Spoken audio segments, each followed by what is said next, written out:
Hi everyone. अब तक मैंने हज़ारों यूपीएससी एंड यूपीपीसीएस एस्पिरेंट्स को गाइड किया है, मेंटोर किया है। जितने लोग भी सेलेक्ट हुए हैं सबकी स्ट्रेटजी अलग होती है, सबका प्लान अलग होता है। अगर किसी एग्ज़ाम में 100 लोग सेलेक्ट होते हैं, 500 लोग सेलेक्ट होते हैं, तो उस एग्ज़ाम को क्लियर करने के 500 स्ट्रेटजी होती है।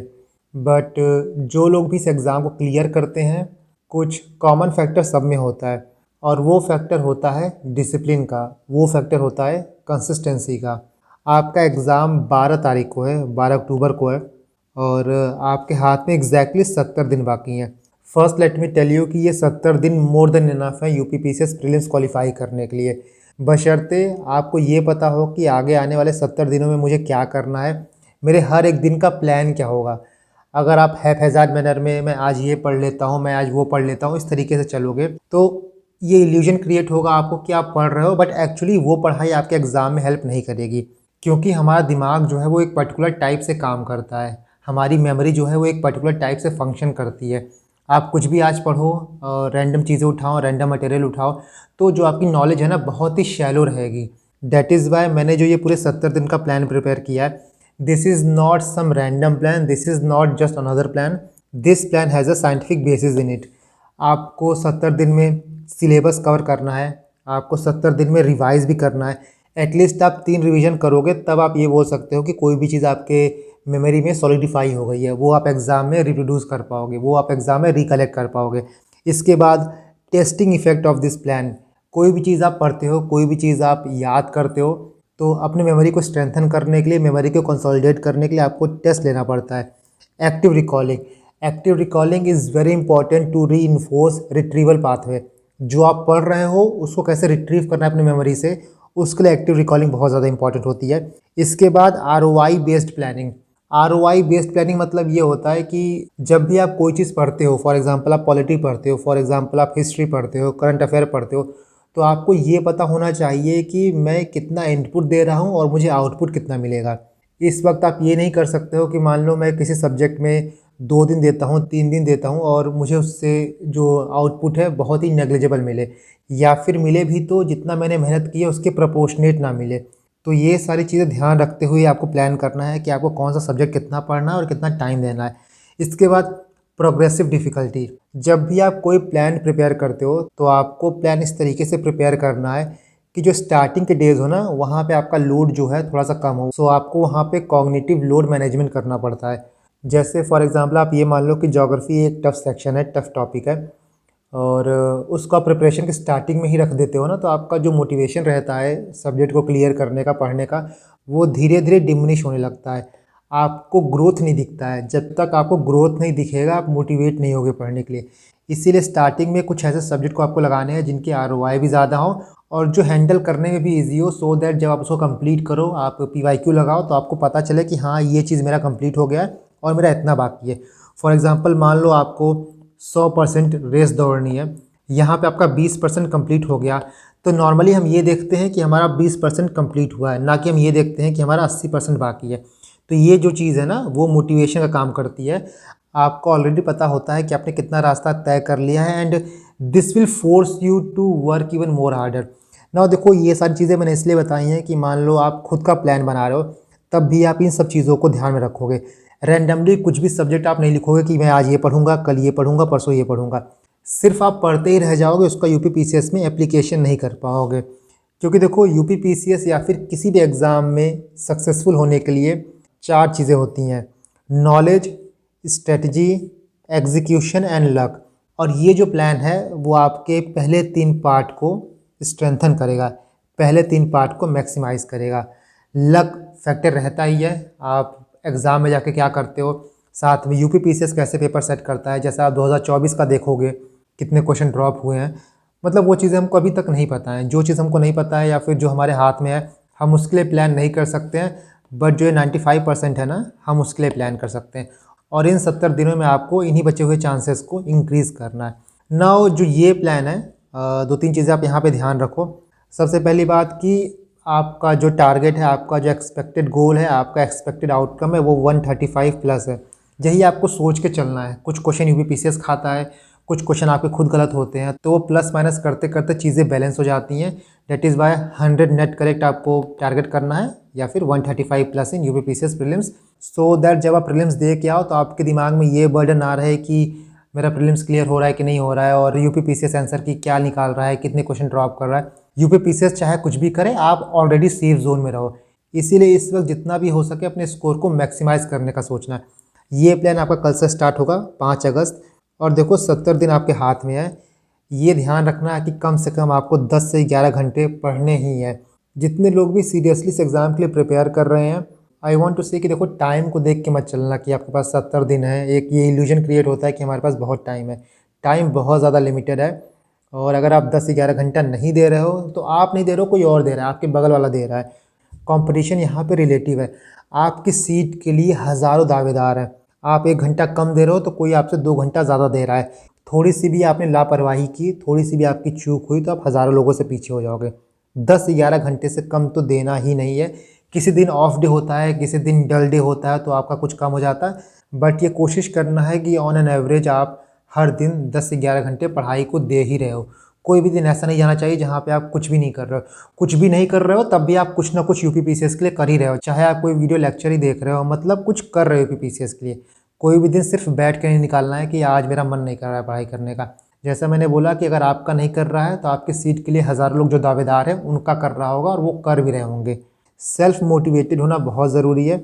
और जब भी आपका पढ़ाई करने का मन ना करो तो आप ये सोचा करो कि जब आप 12 तारीख को एग्ज़ाम दे के आओगे तो कोई रिग्रेट आपके मन में नहीं होना चाहिए कि मैं ऐसा कर लेता, मैं ये कर लेता। डेडलाइन को, टाइमलाइन को आप लेके चलोगे, एंड रिज़ल्ट को आप सोच के पढ़ोगे ना, तो आपकी जो एफिशिएंसी रहेगी वो यहाँ से यहाँ तक हो जाएगी। And the third one is कि कम से कम आपको 3 बार रिवाइज़ करना है। देखो कुछ लोग 4 बार रिवाइज़ करते हैं, कुछ लोग 5 बार रिवाइज़ करते हैं। पर्सन टू पर्सन वेरी करता है कि आप कितने बार रिवाइज़ करो तब आप कॉन्फिडेंट फील करो, बट फिर भी मिनिमम आपको 3 रखना है, क्योंकि पूरा गेम जो है ना वो रिवीजन का ही है। जितने अच्छे से आप चीज़ें रिवाइज़ कर पाओगे उतने अच्छे से आप चीज़ों को रिकॉल कर पाओगे। एग्ज़ाम में जाकर ऐसा बहुत बार होता है कि आप 2 ऑप्शन में कंफ्यूज हो जाते हो। यहाँ पे आपकी मेमोराइजेशन का काम आता है, यहाँ पे आपके एक्टिव रिकॉल का काम आता है कि आप चीज़ों को कितने अच्छे से अपने मेमोरी से रिट्रीव कर सकते हो। जो आपने पढ़ा है आप उसको कितने अच्छे से अप्लाई कर सकते हो। 3 बार रिवाइज़ नहीं करोगे, 4 बार रिवाइज़ नहीं करोगे तो आप फोकस नहीं कर पाओगे। आपको लगेगा कि आपको चीज़ें आती हैं, आपको याद आ रहा है, बट एग्जैक्टली याद नहीं आता। वो इसीलिए याद नहीं आता क्योंकि जो हमारी रिकॉल कैपेसिटी होती है ना बहुत ही वीक हो जाती है, बिकॉज हम चीज़ों को बार बार रीइंफोर्स नहीं करते, रिवाइज़ नहीं करते।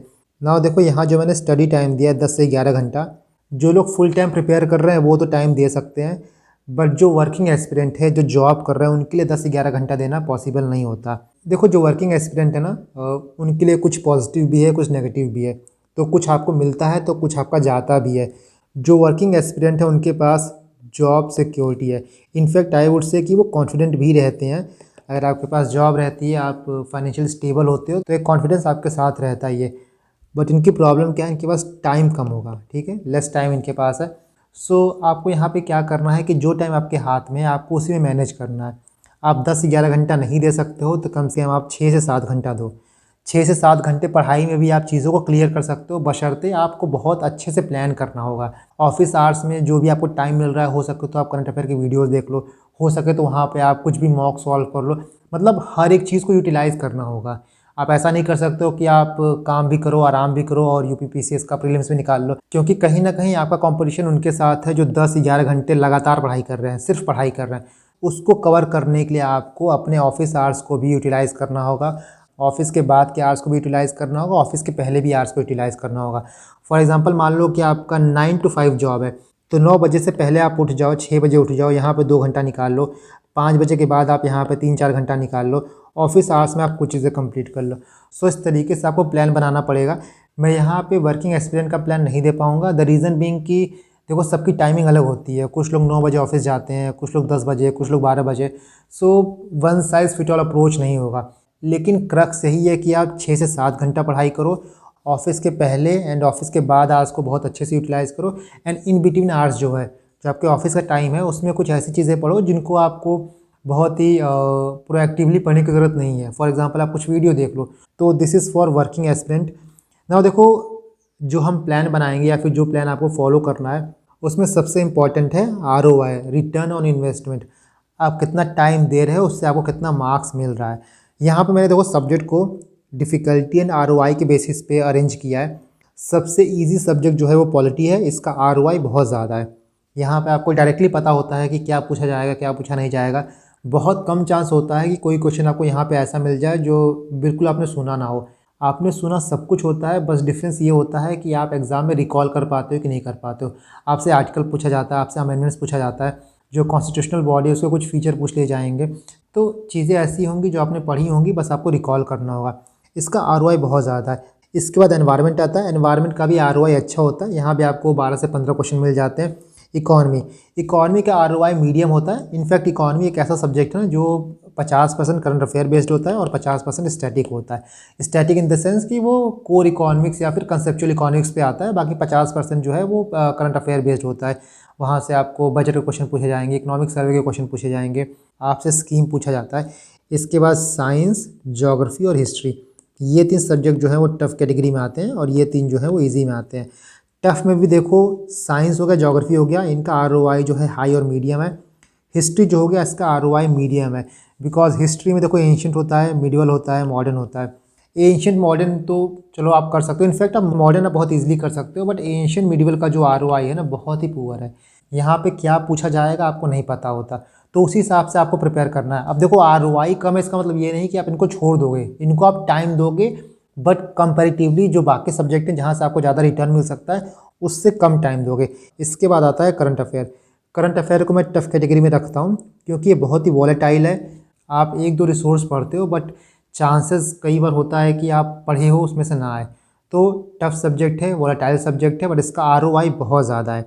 करंट अफेयर ही एक ऐसा सब्जेक्ट है जहाँ पे आप पढ़ाई करके, जहाँ पे आप मेहनत करके, जहाँ पे आप एफर्ट देके बाकियों से एज ले सकते हो। क्योंकि देखो पॉलिटी हो गया, environment, economy, science, geography, history, ये सब लोग पढ़ते हैं और मोटा मोटा सबको पता होता है कहाँ से पढ़ना है, कहाँ से नहीं पढ़ना है। और जिनकी मेमोरी बहुत अच्छी होती है, जिनकी रिकॉल कैपेसिटी बहुत अच्छी होती है, जिनकी क्रैमिंग कैपेसिटी बहुत अच्छी होती है, वो यहाँ पे हो सकता है आपसे लीड ले लें। बट करंट अफेयर में अगर आपने एक्स्ट्रा पुश दे दिया, अगर आपने ओवर एंड बियॉन्ड चीज़ें जाके कर लें, 30-35 क्वेश्चन आता है, यहाँ से अगर आपने 90% क्वेश्चन सॉल्व कर लिए तो बहुतों से आप आगे हो जाओगे। इसलिए करंट अफेयर तो आपको हर दिन पढ़ना है। करंट अफेयर आप छोड़ नहीं सकते हो कि मैं लास्ट के 4 दिन, 5 दिन, हफ्ते भर पढ़ लूँगा। हर दिन आपको करंट अफेयर को डेडिकेट करना ही है। Last one is CSAT qualifying paper है, बट काफ़ी लोग सीसेट में ही क्वालिफाई नहीं कर पाते, तो इसलिए आपको सीसेट को भी टाइम देना है। एकदम लास्ट में जाकर 2-4 दिन नहीं देना है, कम से कम 1 महीने पहले आपको सीसेट को प्रिपेयर करते रहना है। लास्ट में जाके आप सीसेट को पढ़ोगे तो अपने ब्रेन को आप उस तरीके से यूज़ टू नहीं कर पाओगे, क्योंकि CSAT is all about reasoning. CSAT is all about कि आप क्वेश्चन को कैसे प्रोसेस करते हो। सीसेट इज़ ऑल अबाउट कि जो टफ क्वेश्चंस हैं उनमें से आप इजी क्वेश्चन कैसे छांटते हो, कैसे आइडेंटिफाई करते हो। ये आप तभी कर पाओगे जब आप फैमिलियर रहोगे सब्जेक्ट से, और लास्ट के 2-4-10 दिनों में नहीं होगा ये। कम से कम आपको 1 महीने पहले से ही सीसेट प्रैक्टिस करना होगा। 1 घंटा 1.5 घंटा आप सीसेट को देते रहना, बेस्ड ऑन योर लेवल कि आप सीसेट में किस लेवल पे हो, कितना आपको पढ़ना है और आप कितने कॉन्फिडेंट हो।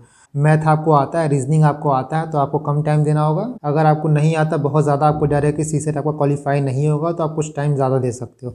So this is subject priority based on ROI। इसके बाद ये आपका 70 दिन का टाइम टेबल है। वैसे देखो ये टाइम टेबल सेल्फ एक्सप्लेनेटरी है, सब कुछ यहाँ पे जो लिखा गया है आपको उसी हिसाब से पढ़ना है। और जैसा मैंने आपको स्टार्टिंग में बताया था कि ये टाइम टेबल साइंटिफिक बेसिस से प्रिपेयर किया गया है। कुछ भी चीज़ रैंडमली यहाँ पे पुट नहीं की गई है, बहुत सोच समझ के इस प्लान को प्रिपेयर किया गया है। आपका जो है 70 दिन रहेगा, इसको आपको 3 फेज़ में डिवाइड करना है। पहला फेज़ आपका 47 डेज़ का रहेगा, ये आपका सब्जेक्ट कंप्लीशन रहेगा, आप हर एक सब्जेक्ट को कंप्लीट करोगे। इसके बाद आपका जो दूसरा फेज़ आएगा वो होगा रिटेंशन का, रिवीजन का, रिकॉलिंग का, एंड लास्ट में आपका जो आखिरी वीक रहेगा वो आपका थर्ड फेज़ रहेगा। इस तरीके से 70 दिनों को आपको 3 फेज़ में डिवाइड करना है और मिनिमम 3 रिवीजन करना है। नाउ स्टार्टिंग आपकी पॉलिटिक्स होगी, क्योंकि मैंने बताया कि पॉलिटी का जो ROI है बहुत हाई है और कम मेहनत में आप यहाँ पे ज़्यादा रिटर्न ले सकते हो। पॉलिटी आप पढ़ोगे ही, पॉलिटी के साथ आपका करंट अफेयर चलता रहेगा। जैसा मैंने आपको बताया था पहले ही अपने लास्ट वीडियो में, करंट अफेयर आपको बहुत अच्छे से करना है और ईयरली के साथ आपको मंथली मैगजीन भी करना है। सो स्टार्ट क्या करोगे आप मंथली मैगजीन से। अभी आप क्या करोगे, जनवरी का मंथली मैगजीन, फिर फेब का, फिर मार्च का। ना यहाँ पे एक क्वेश्चन ये आता है कि कौन सा मंथली मैगजीन पढ़ें। तो मंथली मैगजीन आप कोई भी पढ़ सकते हो, इनफैक्ट घटना चक्र का मंथली मैगजीन भी आता है, तो आप घटना चक्र भी पढ़ सकते हो, आप प्रतियोगिता दर्पण भी पढ़ सकते हो। लेकिन जब भी आप कोई भी मंथली मैगज़ीन पढ़ रहे हो, ये दिमाग में रखना कि मंथली मैगज़ीन प्री और मेंस दोनों के फोकस लिखा होता है। तो आपको ये छाँटना पड़ेगा, आपको ये फ़िल्टर आउट करना पड़ेगा कि कौन सा टॉपिक मेरे काम का है, कौन सा टॉपिक मेरे काम का नहीं है। एक मंथली मैगज़ीन मान लो 100 पेज की होगी, तो प्रीलिम्स के लिए वहाँ पे काम का सिर्फ 35 से 40% ही होगा, बाकी 60% जो है वो मेंस का काम का होगा या फिर वो एक्सप्लेनेशन होगा। एक्सप्लेनेशन आपको बहुत ज़्यादा नहीं देखना है, लेकिन जो प्री का कंटेंट है आप उसको देखना। और देखो यहाँ मंथली मैगज़ीन में ना आप नोट्स प्रिपेयर करना, 1 पेज में 2 पेज में आपका आराम से नोट्स बन जाएगा। तो आप नोट्स प्रिपेयर करते रहना, वन लाइनर नोट जो होता है उसको आप देखते रहना, तभी आप उसको रिवाइज़ कर पाओगे। लास्ट में जाके आप पूरा मंथली मैगज़ीन लेके नहीं बैठोगे कि जनवरी का पढ़ लूँ, फ़ेब का पढ़ लूँ। लास्ट में आपके पास मंथली का 30-40 पन्ना रहेगा, तो बहुत ईजिली आप रिवाइज़ कर पाओगे। सो स्टार्ट आपका पॉलिटिक्स होगा, इसके बाद लास्ट में आपको पॉलिटी का सेक्शनल देना है, एंड जो आखिरी दिन रहेगा वहाँ पे आपको पॉलिटी कंप्लीट रिवाइज़ करना है। और पॉलिटी का 2024 से लेकर 2019 तक का PYQ करना है, यूपी PCS का PYQ करना है। इसके बाद दूसरा सब्जेक्ट जो है वो देखो हिस्ट्री का है, जो मैंने आपको शुरू में बोला था कि प्रोग्रेसिव डिफ़िकल्टी होना चाहिए। स्टार्ट हमने इजी से किया है, आपका पॉलिटी कंप्लीट हो जाएगा तो आपको रहेगा कि यार मेरा कम से कम 20-22 क्वेश्चन जो है वो कंप्लीट हो गया, 20-22 क्वेश्चन मेरा लॉक इन हो गया। इसके बाद हम बाकी क्वेश्चन करेंगे। पॉलिटी के बाद हमने हिस्ट्री देखा है। हिस्ट्री में मैंने देखो आपको यहाँ पे मॉडर्न दिया है और यहाँ पे एंशिएंट दिया है। मिडिवल मैंने नहीं दिया है, क्योंकि देखो मिडिवल बहुत ज़्यादा रट्टाफिकेशन है, बहुत ज़्यादा क्रैमिंग है। तो जो याद करने वाली चीज़ें होती हैं, जो बेस्ड ऑन क्रैमिंग होती है, आप उसको जितना आप एंड में रखो उतना अच्छा है। सो दैट एग्ज़ाम में जाके जब आपको फैक्ट्स याद करने होते हैं, फैक्ट्स को रिकलेक्ट करने होते हैं, तो दिमाग में जाकर चीज़ें आपकी बैठी रहें, आप भूलो मत। कंपैरेटिवली मिडिवल से मॉडर्न और एंशिएंट जो है वो थोड़ा समझने वाला भी है। यहाँ पे आप समझ के आराम से टॉपिक्स को कंप्लीट कर सकते हो। ये भी उसी तरीके से है, मॉडर्न कंप्लीट करने के बाद आप एक सेक्शनल टेस्ट दोगे, उसके बाद आप मॉडर्न का 2024 से 2019 तक का PYQ करोगे। Same goes for ancient. इसके बाद आप क्या करोगे, साइंस करोगे। साइंस बहुत ही इंपॉर्टेंट टॉपिक है, साइंस को आपको टाइम देना होगा, इसलिए साइंस के मैंने कम से कम 10-12 दिन रखा है। साइंस के साथ साथ आप एनवायरनमेंट करना है। एनवायरनमेंट ईजी सब्जेक्ट है, एनवायरनमेंट बहुत ज़्यादा टफ नहीं है, और 90% ऑफ द क्वेश्चन आप आराम से सॉल्व कर लोगे। इसीलिए साइंस के साथ मैंने एक ऐसा सब्जेक्ट रखा है जो ईजी है, तो आपका जो कॉग्निटिव लोड है ना वो बैलेंस हो जाएगा। साइंस एंड एनवायरनमेंट कंप्लीट करने के बाद वही आपका सेक्शनल टेस्ट होगा, उसके बाद आपको साइंस एंड एनवायरनमेंट का PYQ करना है।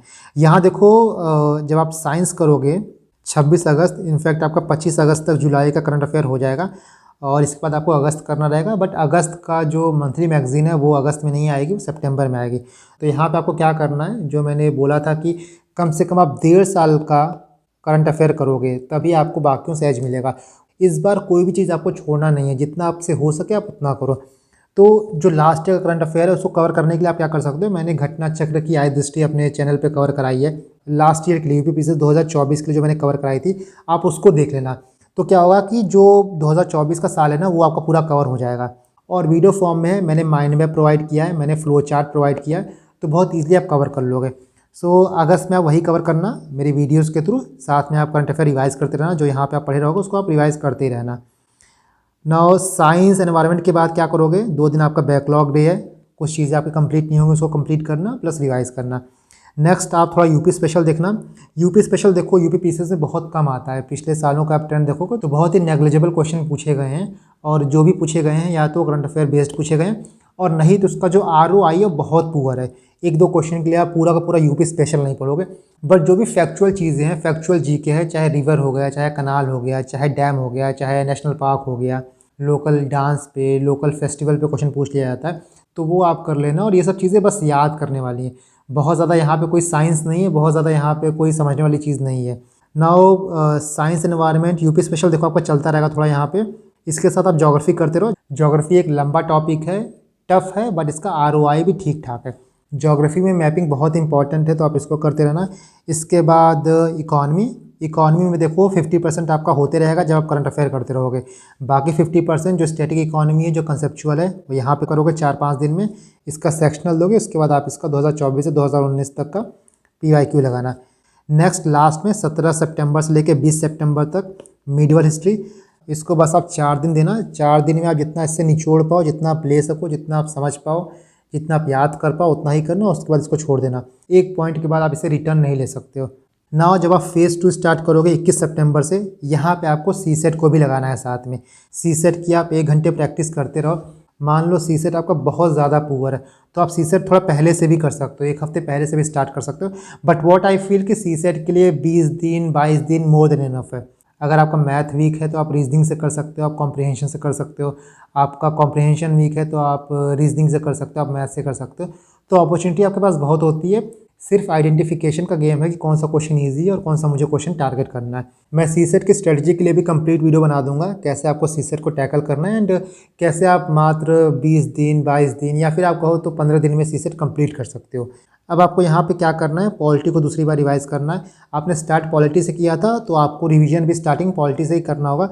इसको हम लोग कहते हैं स्पेस्ड रिपीटेशन, मतलब पहली पढ़ाई में, पहली रीडिंग में और दूसरी रीडिंग में थोड़ा सा गैप हो, बार बार चीज़ें आपकी रिवाइज होंगी तो जो आपका फॉरगेटिंग कर्व होता है वो गिरेगा नहीं। और मुझे लगता है 21 सितंबर तक जो घटना चक्र की आय दृष्टि है ईयरली वो आ चुकी रहेगी, तो आप उसको करना, उसको पढ़ना स्टार्ट करना। और इसके साथ साथ अभी तक आप क्या करते थे, सेक्शनल देते थे, नाउ आप फुल लेंथ टेस्ट लगाओगे। फुल लेंथ टेस्ट 1 2 3 एटलीस्ट 5 लगा लेना, 5 मोर देन इनफ है। अगर आपको और भी लगाना हो तो और भी लगाना, बट कम से कम 5 लगा लेना। 6-7 आपका सेक्शनल हो जाएगा, 5-6 आपका फुल लेंथ हो जाएगा, तो टोटल 12 टेस्ट आपके हो जाएंगे एंड दिस इज सफिशिएंट। इसके साथ साथ सबसे इंपॉर्टेंट ये है कि आप PYQ लगाते रहो, क्योंकि PYQ के बहुत से क्वेश्चन रिपीट होते हैं, घटना चक्र के बहुत से क्वेश्चन रिपीट होते हैं, तो आपका फोकस ज़्यादातर PYQ पे होना चाहिए, ज़्यादातर घटना चक्र पे होना चाहिए। इसके साथ आप टेस्ट सीरीज लगा सकते हो सो दैट आप एग्ज़ाम के कंडीशन को मिमिक कर पाओ, एग्ज़ाम के कंडीशन को आप सिमुलेट कर पाओ। क्योंकि देखो टेस्ट सीरीज जो होता है उसमें आपको नए क्वेश्चन मिलते हैं। आप PYQ लगाओगे, PYQ में आप बहुत ज़्यादा ब्रेनस्टॉर्म नहीं कर पाओगे। द रीज़न बीइंग कि PYQ आपने कहीं ना कहीं देखा होता है, कहीं ना कहीं पढ़ा होता है, तो आपको आंसर ऑलरेडी पता होता है, दिमाग पे आपके जोर नहीं जाएगा। जोर आपके तभी लगेगा जब आप न्यू क्वेश्चन देखोगे, जब आप फुल लेंथ टेस्ट लगाओगे। तो फुल लेंथ टेस्ट आप लगाओ, लेकिन ऐसा भी नहीं कि बहुत ज़्यादा आपको लगाना है, क्योंकि फुल लेंथ टेस्ट को लगाना भी होता है, उसको रिवाइज भी करना होता है, उसको एनालाइज भी करना होता है। यह प्रोसेस ही पूरा 4 से 5 घंटे का होता है। टेस्ट आपका रिवर्स लर्निंग के थ्रू काम देगा। जब आप यहाँ पे टेस्ट लगाओगे, कुछ चीज़ें आपको नहीं आएंगी तो अगले दिन आप जाकर रिवाइज़ करोगे। यहाँ पे आप टेस्ट लगाओगे, जो चीज़ें आप भूलोगे अगले दिन जाके आप रिवाइज़ करोगे। इस तरीके से आपका रिवर्स लर्निंग होता है ना। यहाँ पे पॉलिटी रिवाइज़ करना, फिर वही मॉडर्न हिस्ट्री हो गया, साइंस हो गया। इसी तरह आपका ये देखो फेज़ 2 जाएगा 6 अक्टूबर तक। नेक्स्ट आप 7 अक्टूबर से फाइनल फेज़ में एंटर करोगे। यहाँ पे आपको फाइनल रिवाइज करना है, फाइनल रिवीजन को टाइम देना है, प्लस हाईलाइटिंग टॉपिक जो है उन पे फोकस करना है, जो याद करने वाली चीज़ें। और this phase is not for cramming, basically this phase is for confidence building. जब आप 2 बार रिवाइज कर चुके हो, तीसरी बार रिवाइज करोगे तो बहुत चीज़ आपको याद नहीं करनी पड़ेंगी, बहुत चीज़ आपके फ्लो में आ ही जाएंगी।